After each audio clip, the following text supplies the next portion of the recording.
Hi everyone. कल हमने 24 question कर लिए थे ऑन लिटरेरी टर्म्स। आज हम 25 से स्टार्ट कर रहे हैं। क्वेश्चन नंबर 25 है, it is an indirect reference to a famous person, place, event और लिटरेरी वर्क।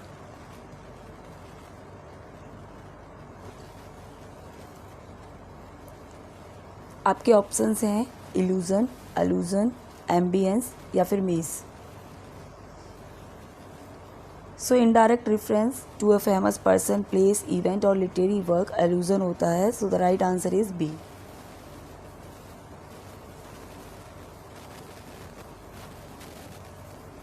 ठीक है, जब भी कोई राइटर अपने वर्क में कोई इनडायरेक्ट रेफरेंस लेता है किसी भी फेमस वर्क से या किसी फेमस प्लेस का या कोई भी फेमस इवेंट है या फिर कोई वो लिटरेरी वर्क भी हो सकता है, उससे अगर वो इनडायरेक्ट रेफरेंस लेता है तो वो एलूजन का यूज़ कर रहा होता है अपने वर्क के अंदर। ठीक है, इनडायरेक्ट इसलिए बोलते हैं इसको क्योंकि वो डायरेक्टली उस वर्क के नीचे मेंशन नहीं करता है कि ये रेफरेंस मैं वहाँ से ले रहा हूँ या वहाँ से ले रहा हूँ। ठीक है, वो ये बताता नहीं है कि मैं ये रेफरेंस जो है उस फेमस प्लेस से या उस ऑथर के फेमस वर्क से ले रहा हूँ। ये ऑडियंस की मतलब खुद की अंडरस्टैंडिंग होती है कि अगर उन्होंने रीडिंग की है तो वो अपनी रीडिंग के बेस पे या उनको नॉलेज है तो उस जानकारी के बेस पर वो उस चीज़ को ग्रास्प मतलब कर लेते हैं कि ये जो ऑथर है इन्होंने यहाँ से इनडायरेक्ट जो है ये रेफरेंस लिया है, यानी मतलब इस वर्क से लिया है। जैसे कि जो टी.एस. एलियट हैं वो इस टेक्निक के मास्टर हैं। उन्होंने जब मतलब जो उनका वेस्टलैंड वर्क है वो इसका बेस्ट एग्जाम्पल है क्योंकि उन्होंने मतलब मल्टीपल जो एलूजन है उस वर्क में ले रखे हैं डिफरेंट ऑथर के वर्क से। जैसे जो शेक्सपियर का एक वर्क है एंटोनी एंड क्लोपैट्रा, तो वहाँ से भी उन्होंने एक एलूजन लिया है अपने इस वर्क में, जब वो एक लेडीज़ का डिस्क्रिप्शन दे रहे होते हैं, यानी कि एक रिच लेडी है जो एक मतलब एक मैग्निफिसेंट चेयर पर बैठी है बट लाइफ में उसके एक खालीपन है, मतलब घर में कोई नहीं है, वो अकेली है, लेकिन पैसे की और शान शौकत की उसके पास कोई कमी नहीं है। तो उस लाइन को उन्होंने जो शेक्सपियर का एंटोनी एंड क्लोपैट्रा वहाँ से कैप्चर किया है कि she sat on a burnished throne, इस तरीके से है वो कुछ लाइन। ठीक है, सो बी आपका राइट आंसर हो जाएगा एलूजन, और इस टेक्निक का सबसे बेस्ट यूज़ करते हैं टी.एस. एलियट। नेक्स्ट है question number 26, a point by point comparison between two things that are alike in some respect. ठीक है, ये एक कंपैरिजन है दो चीज़ों के बीच में जो कुछ एस्पेक्ट में सेम होती हैं, मतलब सारे एस्पेक्ट में सेम नहीं है, कुछ एस्पेक्ट में वो सेम होती हैं। तो ये क्या होता है? कंपैरिजन होता है, कॉन्सीट होता है, एनालॉजी होता है या फिर मेटाफर होता है। क्या होता है ये? A point by point comparison between two things that are alike in some respect, तो इसे हम एनालॉजी बोलते हैं। So the right answer is C. हमने बीएड किया था तो हमने एक टॉपिक पढ़ा था, एक क्या बहुत सारे हम टॉपिक पढ़ते हैं जिनमें एनालॉजी होती है। एनालॉजी का मतलब ये होता है कि वो टॉपिक्स में जैसे अंतर कीजिए, ऐसे आता है हिंदी में कि इन दोनों जो टॉपिक हैं इनके बीच में आप अंतर करके दिखाइए, तो क्या क्या समानता है उनके अंदर, क्या मतलब असमानता है, ऐसे हमें बताना होता है। नेक्स्ट है 27, the term refers to the quality of being open to multiple interpretations. In literature, it may occur with a character, word or phrase, plot, point, image, trope or situation that can be understood in two or more possible ways. That can be understood in two or more possible ways. Options हैं आपके यहाँ पे negativity, intertextuality, ambiguity या फिर डायलॉजिज्म।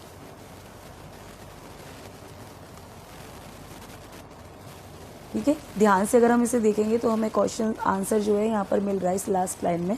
इसमें सीधे लिखा हुआ है साफ साफ, it can be understood in two और मोर पॉसिबल वेज, यानी किसी भी बात के दो या दो से अधिक मतलब निकल रहे हैं, यानी कि जो मल्टीपल इंटरप्रिटेशन निकल रही है कोई भी कैरेक्टर से, वर्ड, फ्रेज से, प्लॉट, पॉइंट, इमेज, ट्रोप के माध्यम से। मल्टीपल इंटरप्रिटेशन यानी कई एक से अधिक मीनिंग जब किसी चीज़ के होते हैं तो इसे हम एम्बिगुटी बोलते हैं। So C is the right answer, ambiguity.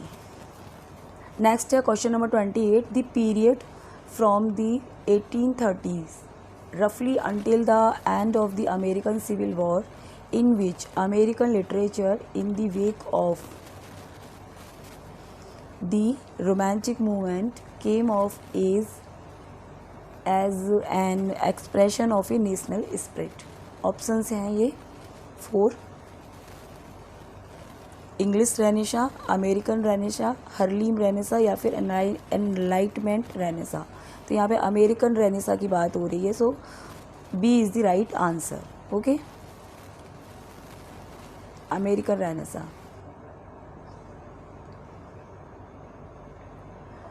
Next है question number 29, a poetic form in which two characters chant alternate lines, couplet or stanzas in competition or debate with one another।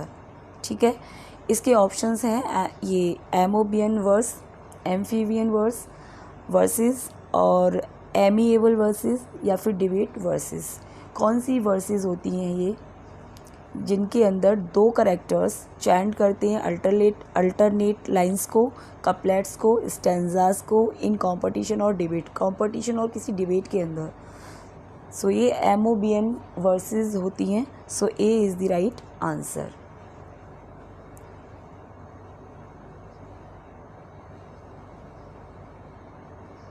Next है question number 30, a term used in modern narratology के अंदर use किया जाता है to denote a discrepancy between the order in which event of the story occur and the order in which they are presented to us in the plot। इसे क्या बोलते हैं? ठीक है, इसको एनाकोल्यूथन या फिर एनाक्रोनी बोलते हैं।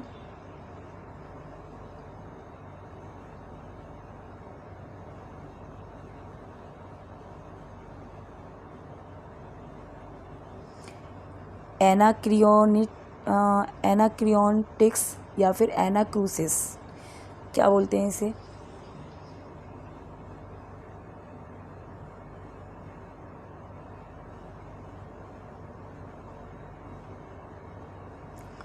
ठीक है ना, टर्म यूज्ड इन मॉडर्न नैरेटोलॉजी में ये टर्म यूज़ किया जाता है, डिस्क्रिपेंसी को दिखाता है between the order in which event of story occur and the order in which they presented to अस।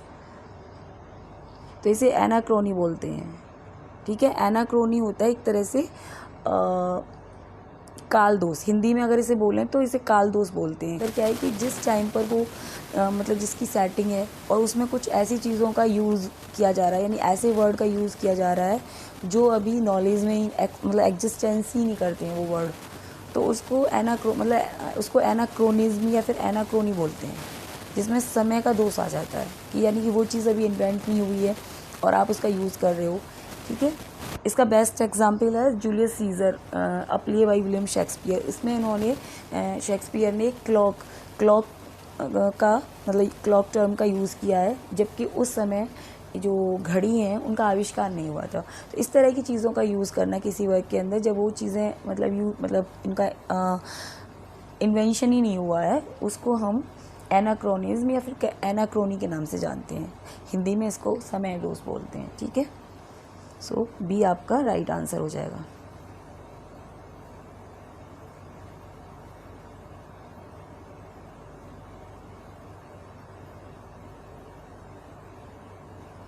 ठीक है, Shakespeare placing of a clock in Julius Caesar is an anachronism because clock had not yet been invented in the period when the play is set. इसी को बोलते हैं हम। Next है question number 31, the principle और doctrine that there are immutable standard by which a work of art may be जज। इसे क्या बोलते हैं? डिसोल्यूशन, एब्सोल्यूटिज्म, रेवोल्यूशन या फिर रिजोल्यूशन।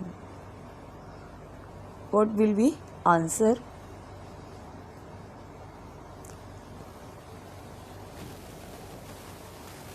वीडियो को पॉज करके आप अपना आंसर दे दिया करिए पहले, इसीलिए मैं इसके आंसर को हाइड कर लेती हूँ कि आपको कितने क्वेश्चंस आते हैं। ठीक है, उसके बाद अपना चेक कर लिया करिए।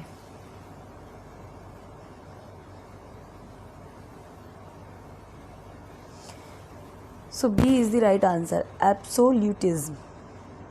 Question number 32. A summary of any piece of written work, especially a long poem, prose, narrative, proposal, conference, proceedings, article और डेजर्टेशन. आपके ऑप्शंस हैं डेजर्टेशन, थीसिस, एब्स्ट्रैक्ट, पैराफ्रेज. क्या बोलते हैं इसको?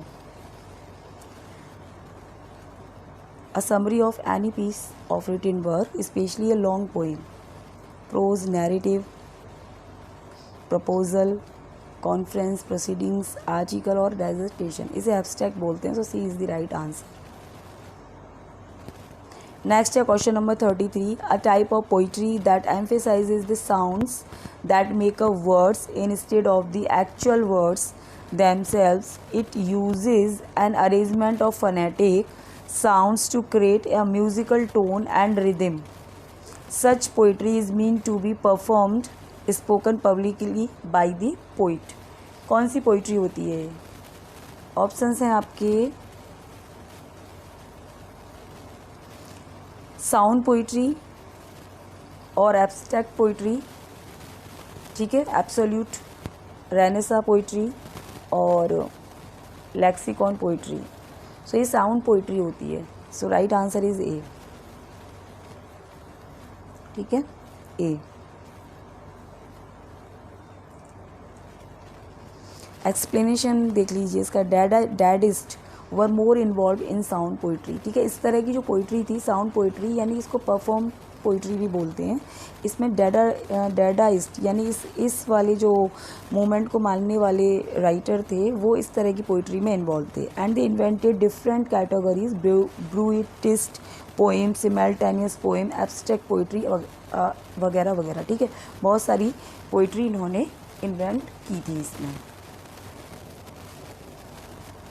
नेक्स्ट है question number 34. A poem read in different languages with different rhythms, tonalities and by different persons at the same time, invented by Tristan Tzara. आपके options हैं. ठीक है, तो इस तरह की पोइट्री को सिमल्टेनियस पोएम बोलते हैं.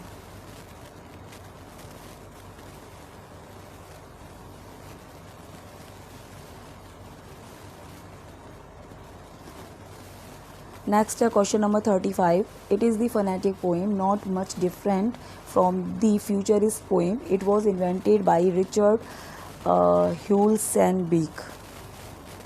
Options हैं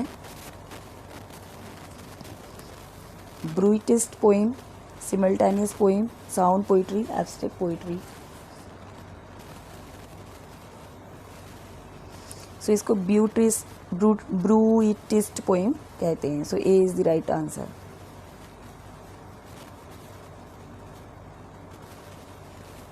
नेक्स्ट है question number 36. A Latin term that refers to the misuse और abuse of something that is sacred और होली. ठीक है, लैटिन टर्म जिसे जो रेफर करता है मिसयूज और एब्यूज़. ठीक है, जो पवित्र चीज़ें हैं, सेक्रेट चीज़ें हैं, उनके लिए मिसयूज़ और एब्यूज़ वे में यूज़ होता है. In the context of law it is often use to describe the abuse of a legal right और privilege. It can also refer to the misuse of power और अथॉरिटी. क्या बोलते हैं इसे? डिफेंसियो, एब्यूजियो, इफेसियो या फिर इफिकैसियो. सो इसे एब्यूसियो और कैटा क्रेसिस बोलते हैं. So B is the right answer. Next है question number 37. A dramatic institution. ठीक है, dramatic institution of the late 15th and early 16th century in England.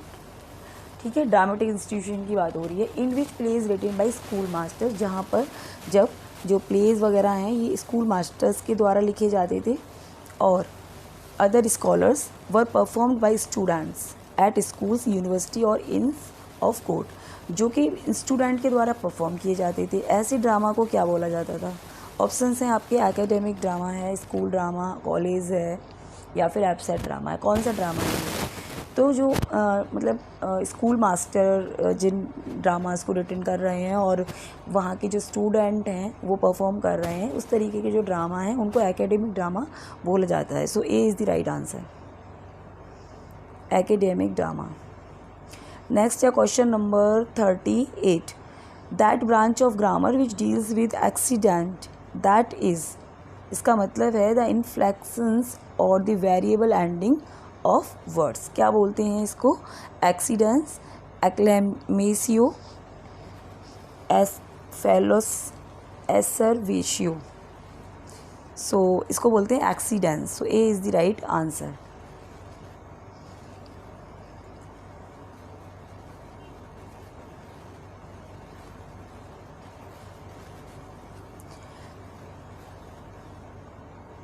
Next है 39. An expression of enthusiastic public approval और disapproval deriving from the popular crisis of the Roman Republic.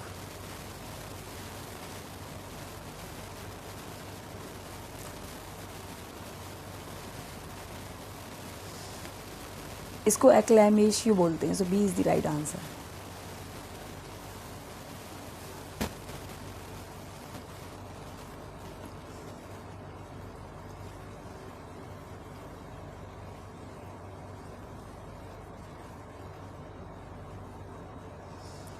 A term used by the Roman rhetorician Quintilian to describe the compounding of various ideas and clauses.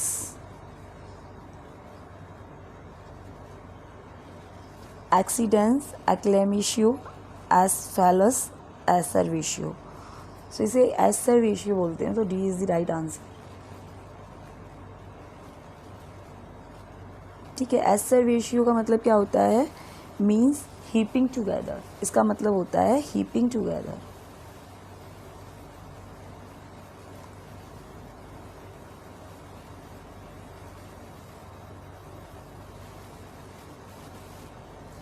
Next है question number 41. The use of several conjunctions in close succession especially where some might be omitted. Example के लिए he ran and jumped and laughed for joy. ठीक है. Several conjunction का use किया जाता है close succession especially where some might be omitted. ठीक है. जहाँ पर कुछ को ओमिटेड किया जाए. तो इसे क्या बोलते हैं? पॉलीसिंडेटोन, एक्लेमेशियो, एसफोलस, एसर्वेशियो. सो इसे पॉलीसिंडेटोन कहते हैं. ठीक है. ए इज़ द राइट आंसर. इसमें क्या होता है? बहुत सारे कंजंक्शन का यूज़ किया जाता है, मतलब जितनी ज़रूरत नहीं होती है उससे ज़्यादा.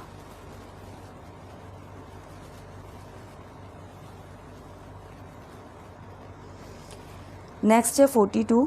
It was a group of school of Russian poets in early 20th century. They began a new anti symbolist movement. ठीक है. इन्होंने एक नया एंटी सिम्बॉलिस्ट मूवमेंट स्टार्ट किया. Their work and their theories were published in the magazine Apollon. They were in favor of an Apollonian के favour में थे वो. They were in favor of an Apollonian. ठीक है. अपोलोनियन के favour में थे वो. और उनकी मैगजीन का नाम भी क्या था? एप्लोन था.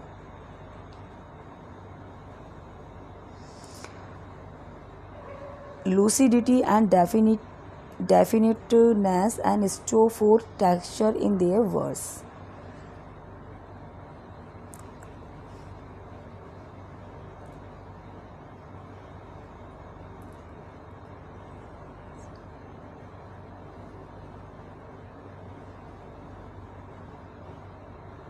इसको क्या बोला गया? फेवियनिज्म, एकेमिज्म, डीज्म या फिर एनाक्रोनिज्म. सो इसे एक्मीज्म बोला गया. So B is the right answer.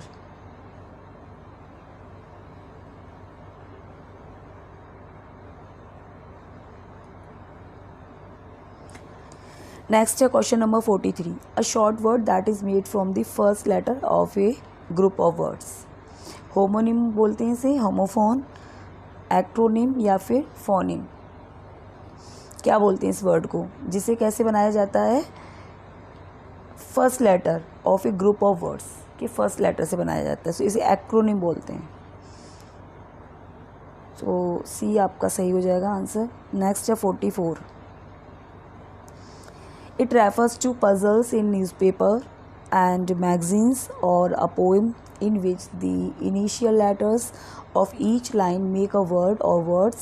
When read downwards in prose, the first letter of each paragraph or sentence might make up a word. इसको बोलते हैं acrostic बोलते हैं इसको। So A is the right answer. Next है question number 45. In reader response theory, the individual reader who bring his or her personal experience to a text and who combines with the implied reader to construct the meaning of a given text. Options हैं implied reader, actual reader, last reader, first reader। ठीक है, तो reader response theory में क्या होता है, individual reader who brings his और personal experience, यानी कि वो अपने पर्सनल एक्सपीरियंस को किसी टेक्स्ट के साथ जोड़ के पढ़ता है, उसको कौन सा रीडर बोलते हैं, इम्प्लीड या फिर एक्चुअल रीडर। तो उसको इम्प्लीड रीडर बोला जाता है। ठीक है, क्योंकि जो एक्चुअल रीडर होगा ना वो उस टेक्स्ट के जो एक्चुअल मीनिंग को समझेगा। ठीक है, लेकिन जो इम्प्लीड रीडर है वो क्या कर रहा है, अपने इमोशंस के आधार पर उसको समझ रहा है। ठीक है, जैसे हमने फैलेसी को पढ़ा था उस तरीके से।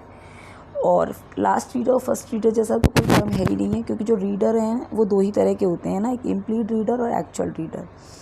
ठीक है, यहाँ पर इसकी एक्सप्लेनेशन को देख लेते हैं। Wolfgang आइजर divide the readers in 2 classes. इन्होंने जो रीडर्स हैं इनको 2 क्लास में डिवाइड किया था, implied reader and actual reader. ठीक है, the implied reader is an agreement with the text. ठीक है, जो इम्प्लीड रीडर है ना वो टेक्स्ट के साथ एक एग्रीमेंट कर लेता है। He is a hypothetical figure who is likely to get most of what the author intended.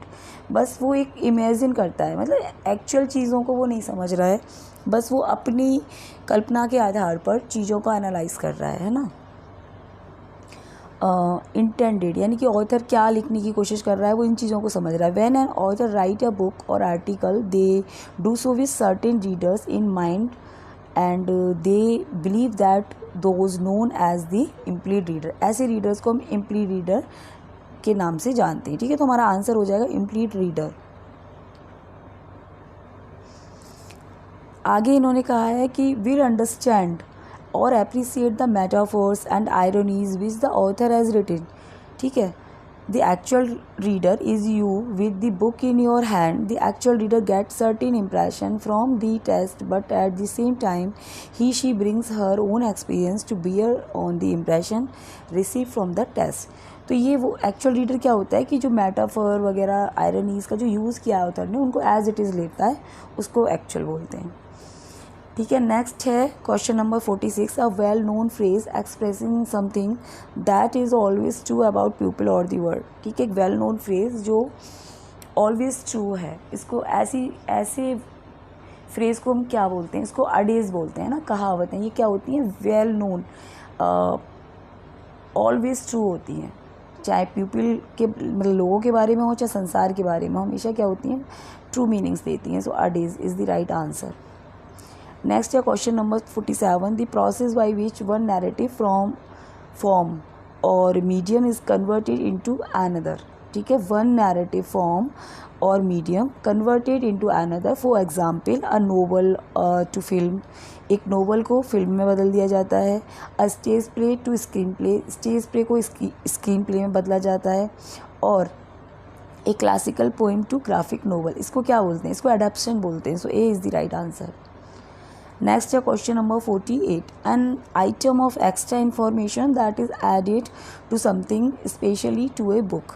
ठीक है, आइटम ऑफ एक्स्ट्रा इन्फॉर्मेशन, जब किसी बुक के अंदर एक्स्ट्रा इन्फॉर्मेशन को ऐड ऑन किया जाता है तो उसके लिए एक टर्म है एडेंडम। ठीक है, so D is the right answer, addendum हो जाएगा आपका सही आंसर।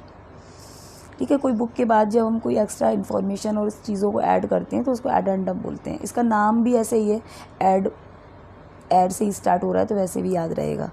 ठीक है। नेक्स्ट है question number 49, a statement or speech of some formality which may be delivered or written, it also denote the kind of audience or reader and author in stand, इसको बोलते हैं address. So C is the right answer.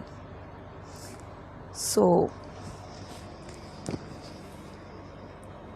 आज के लिए बस इतना ही। Thanks for watching this video. Thank you so much.